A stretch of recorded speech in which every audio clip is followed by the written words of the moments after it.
Hello, in today's daily market update for 31st of January 2022, the market is overall down by 2.37% to $1.65 trillion. The top five order has not changed, and three of the five have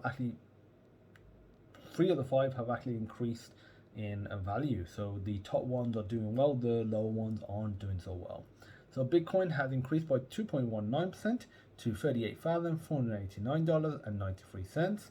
Ether has increased by 4.44% to $2,683.90. Tether, still the same, 0% change, still at $1.